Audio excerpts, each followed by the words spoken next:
Giselle, my eldest son's wife, always speaks harshly to me and maintains a sarcastic attitude, no matter how hard I try to build a good relationship with her.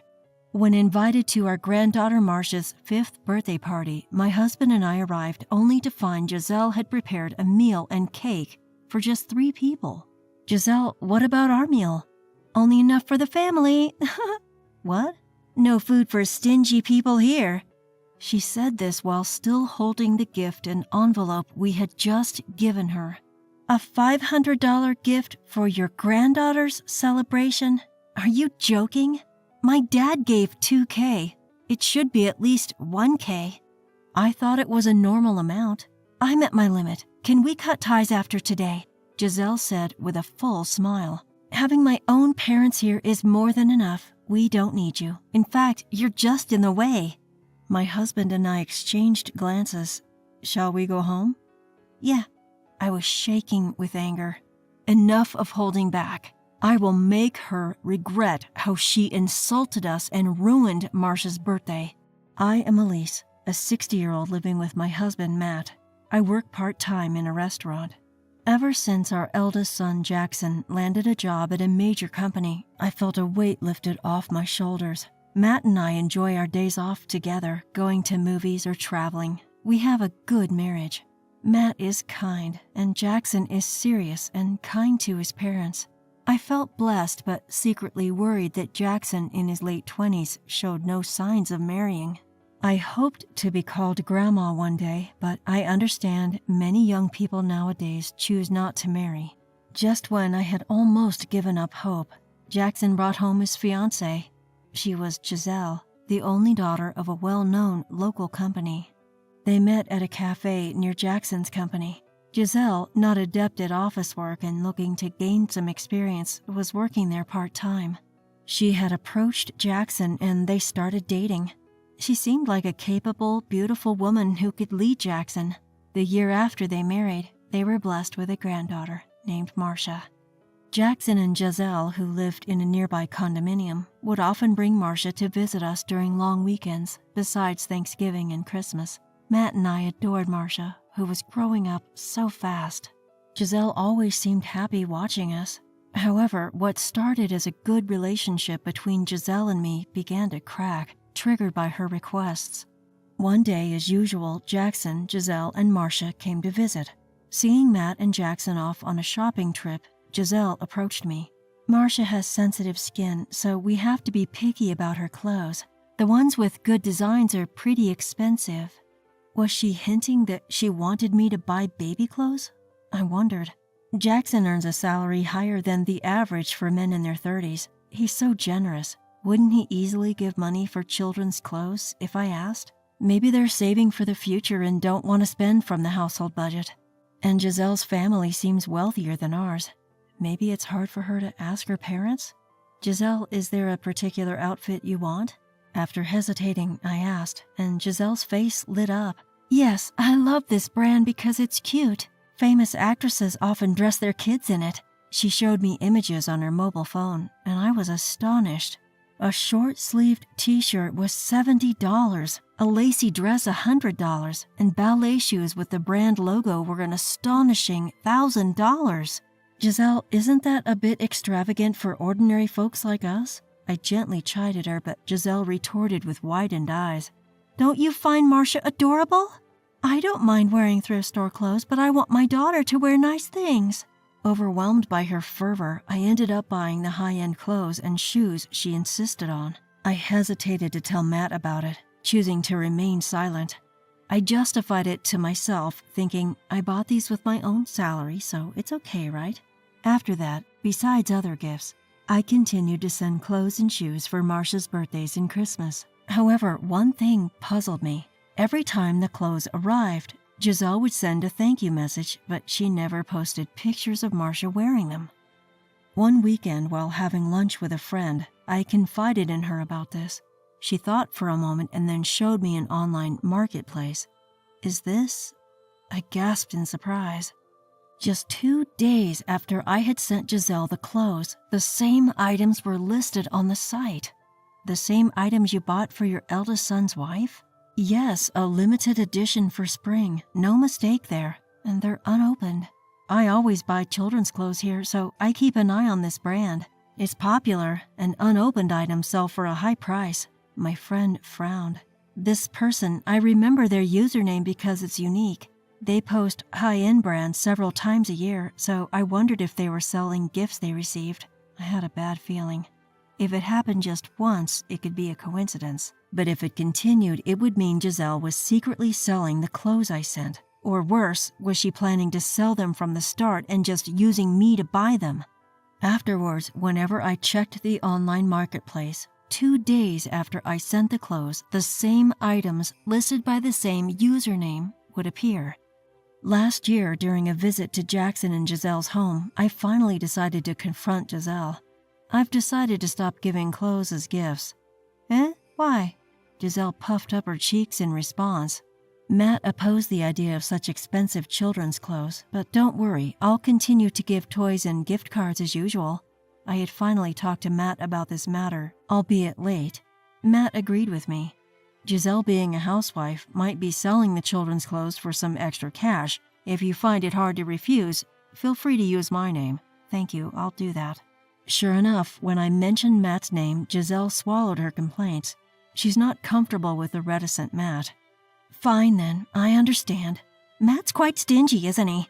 She spat out the words bitterly, but after that, she never pestered me for children's clothes again. There were other behaviors of Giselle's that irked me. Perhaps due to being a germaphobe, whenever I tried to touch Marcia, Giselle insisted on me washing my hands with soap and sanitizing them. Furthermore, whenever I visited their condominium, Giselle would follow me with an alcohol spray, disinfecting everywhere I touched.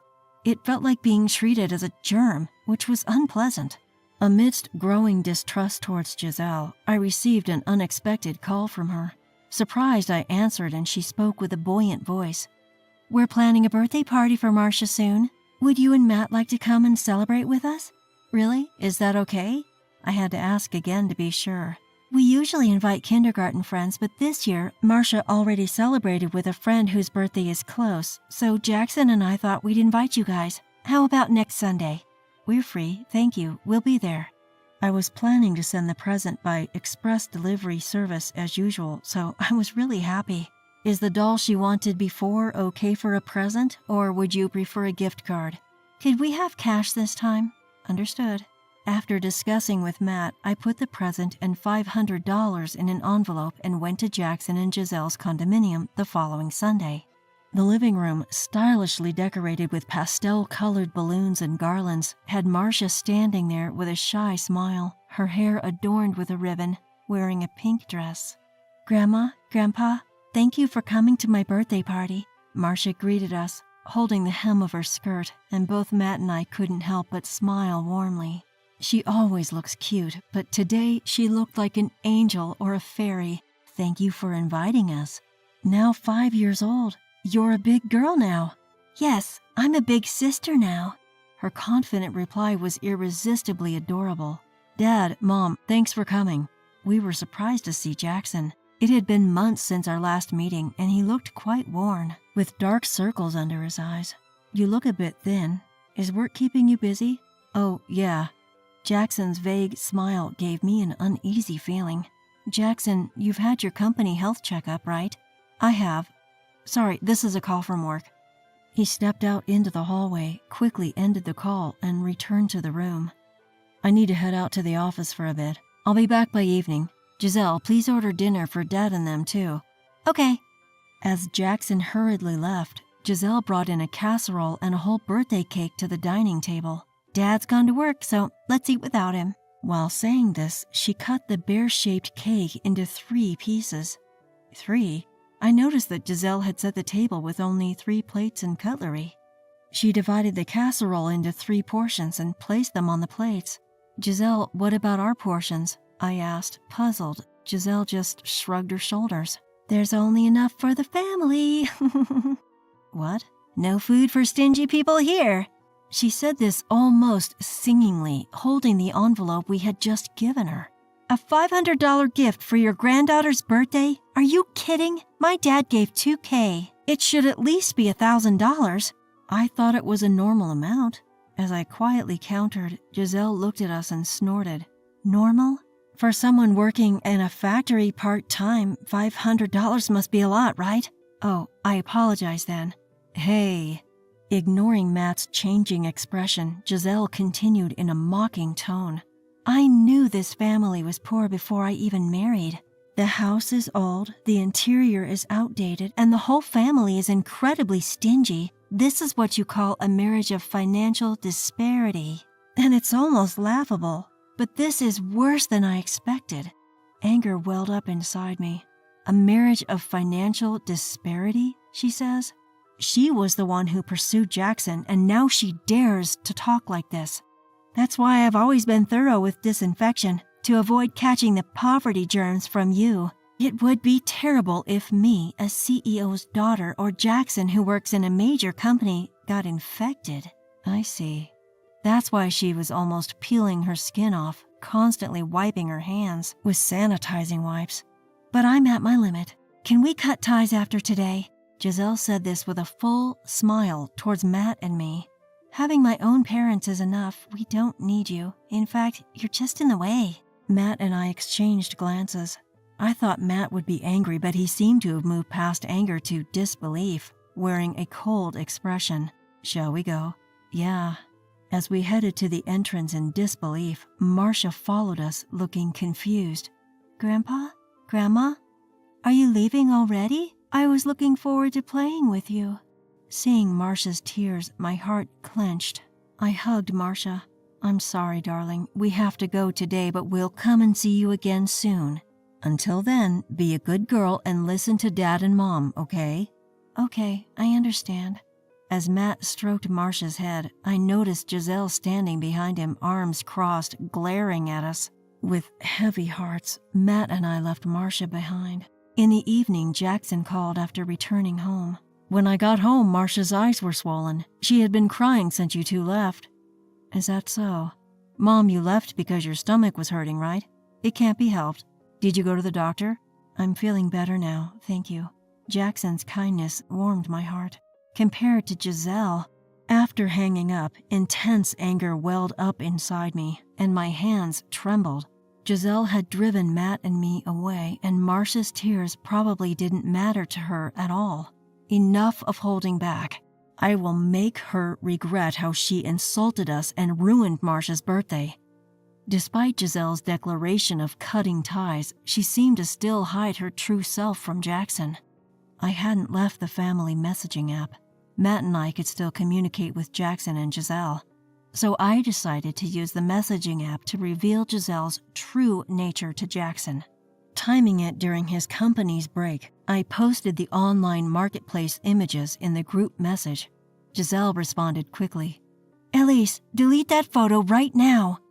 Oh, Giselle, I thought you wanted to cut ties with us. Right after my reply, a message from Jackson appeared. Giselle, what's this about? Don't believe her, Jackson. It's all lies from Elise about cutting ties. Lies? No, I'm talking about the clothes. The ones Mom gave for Marcia. I never saw her wear them, and they're on the online marketplace. Giselle, perhaps flustered, left the message on read without replying. And it's all of them. Did you have Mom buy them just to sell? I can't believe this. It's a coincidence. Someone else happened to sell the same clothes online. Jackson pressed on against Giselle's denial. That's your username, Giselle. When I get home, I'll check Marcia's closet. Since you insist, they should all be there, right? I remembered. She dirtied them as soon as she wore them, so I threw them away. All 20 of them? Selling them would have easily net over $1,000, right? I could sense a quiet fury in Jackson's messages. Soon after, a message from Jackson to me appeared. Mom, after work, can I bring Giselle to your house? I want the 4 of us to have a talk. Wait a minute, I'm not going. I have to take care of Marcia. Jackson responded to the panicking Giselle. I'll ask your parents to join us, so I'll come over after dinner. I have to get back to work now. After that, Jackson's messages stopped. Immediately, Giselle called me. Hey, old hag, stop meddling in things. My, how scary. I feigned fear at Giselle's ranting, but she continued yelling without lowering her tone. I told you we were cutting ties. Don't be all friendly in the family messages. That message was for Jackson. You reacted on your own. I spoke firmly. So you're not coming tonight? Jackson will find that suspicious. Giselle clicked her tongue on the other end and spoke in a low voice. Fine, I'll come, but if you pull any more weird stunts, you'll never see Marcia again. Remember that. Okay. We'll be waiting for you guys tonight. After hanging up, Matt and I, who had listened to the whole conversation, exchanged a knowing smile. That evening, Jackson and Giselle visited our house. Marcia was apparently left with Giselle's parents. Giselle, exuding an air of displeasure, didn't change her attitude even as the four of us sat at the dining table. But when I laid out the photos, she instantly paled. As Giselle frantically gathered the photos and stuffed them into her skirt pocket, I arranged the remaining few in front of Jackson. They were photos of Giselle and a man closely entwined in front of a champagne tower at a nightclub. Where did you find these? Giselle glared at me with intense eyes, but I explained with a smile. A friend's daughter works at a bar. She went to a nightclub and mentioned seeing someone named Giselle partying extravagantly. Giselle, being model-like beautiful, apparently stood out a lot.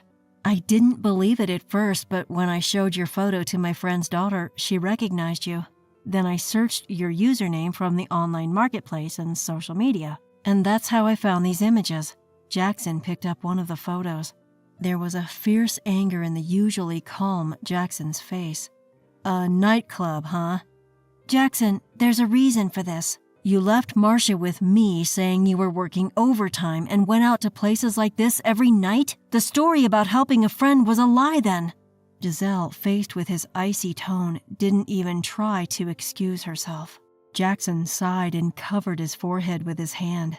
So the clothes Mom gave were sold to fund these nightclub outings. No wonder the pocket money was never enough. It's not like I was cheating or anything. What's the big deal? As Giselle became defiant, I let a smile play on my lips. More to come. By the way, Jackson, did you bring what I asked for earlier? Yes. Jackson took out credit card statements and a bank passbook from his bag, causing Giselle's eyes to widen. Jackson, don't take things out without asking. The card's mine and the passbook is in both our names. It's fine to show them. Giselle, rendered speechless by Jackson's unyielding tone, shut her mouth angrily. Jackson spread out both the card statement and the bank passbook on the table, exclaiming in shock as soon as he saw them. Matt and I, peeking over, were equally stunned. No wonder. The card's revolving payments balance exceeded $20,000, and the bank account had only a few dollars left. This can't be true. The card's maxed out, and all the money we saved from Marcia has been spent. Besides the dumbfounded Jackson, Giselle puffed up her face and turned away. Well, frequenting nightclubs would quickly burn through a few $1,000s. Jackson, who had been calm until now, finally exploded in anger.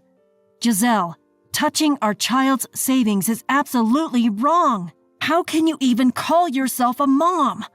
Shut up, all of you. Giselle, irritated, tossed her hair and spat out. What's wrong with using your money as I please, you stingy man? She stood up, facing Jackson, and unleashed a tirade. Listen, I married you because you work at a major company. I thought I could spend money freely and live luxuriously without working. But once we started living together, it's all about saving for the kid. Cutting down on eating out, saving money, all your commands. Ridiculous. Jackson's face grew rigid. After a long stare down with Giselle, he sighed softly. I understand. Let's divorce. I can't do this with you anymore. Since it seems you've caused Mom a lot of distress, I'll be asking for alimony too. Distress is mutual. Fine. I'll ask my dad. He'll happily pay the alimony and the card bills. I don't need any of you. Giselle spoke arrogantly, then burst into shrill laughter. I pointed my mobile phone at her. You sure you should be saying that? Huh? Your dad's company has gone bankrupt. Giselle was taken aback. She snatched my mobile phone and stared at the screen in disbelief. Frozen. It just appeared on the local online news. Haven't you heard anything from your father? He mentioned the recession and having trouble with finances, but he always fulfilled my requests. Giselle's earlier bravado had vanished. Her face paled and her voice trembled. Then her mobile phone rang. Giselle took it out, swallowed hard, and answered the call. "Dad, it's not true that the company's bankrupt, right?" "I'm sorry, we tried our best, but it didn't work out. So I'm afraid I can't support you financially anymore." Giselle's face contorted, looking like she might cry at any moment. "What? But I need the money." "Paying our employees is all we can manage. I'm retiring as president and will live quietly with Mom. You should live happily with Jackson and Marcia." Giselle's dad's loud voice made the entire conversation audible. "Live happily? We're probably getting divorced." "Really?" "Anyway, the nightclub called. They asked when you're paying the $20,000 bill." Giselle's face twisted even more. "I thought I'd ask you for it." That's impossible." Giselle's dad dismissed the idea outright. "Giselle, you're 35 years old, a full-grown adult. You need to sort this out yourself. Good luck." Giselle, holding the disconnected phone, looked utterly defeated. "Actually, we've been saving money for Marcia for when she grows up. $100,000. Giselle's eyes widened as if they might pop out. "We didn't remodel our old house and saved every penny. We thought of giving it to you to help with the debt if you apologized and showed some remorse. But you said we were not needed, right? So you don't need it then." Giselle's mouth moved like a fish out of water, but no words came out. "Anyway, that's the end of this discussion. Goodbye." With that cold statement, Giselle grabbed Jackson's arm, pleading with tear-filled eyes. "Hey, Jackson, you won't abandon me, right? I was just joking about wanting a divorce. I'll apologize. Let's continue as before. Marcia is still so young, right?" "Dad, Mom, sorry for staying so late. I'll discuss the divorce with Giselle," Jackson said calmly and took the frantic Giselle home. It seemed Giselle wanted Jackson to reconsider, but of course that didn't happen, and they ended up divorcing. Payments for the credit card Jackson owned that Giselle used without permission, their joint bank account, and the nightclub bills. In addition to this, there was a $10,000 alimony payment for the divorce. Burdened with debt, Giselle, unable to rely on her parents, reluctantly started a part-time job. Her life became difficult. Under the condition that she wouldn't have to pay child support, Jackson took custody of Marcia. He regularly allows Marcia to see Giselle. Giselle, working from early morning till late night, lost her former glamour and looked shabby. I was freed from the days of enduring her demands and sarcasm, living comfortably. It's hard for Jackson to raise Marcia alone, so we suggested they live with us. Matt and I decided to help with childcare. On days Matt has to work overtime or weekends, I, who finish work earliest, pick up Marcia from daycare. Marcia is very kind, just like Jackson. On the birthdays of Jackson, myself, and Matt, Marcia gives us beaded accessories, accompanied by heartfelt letters. I look forward to her future.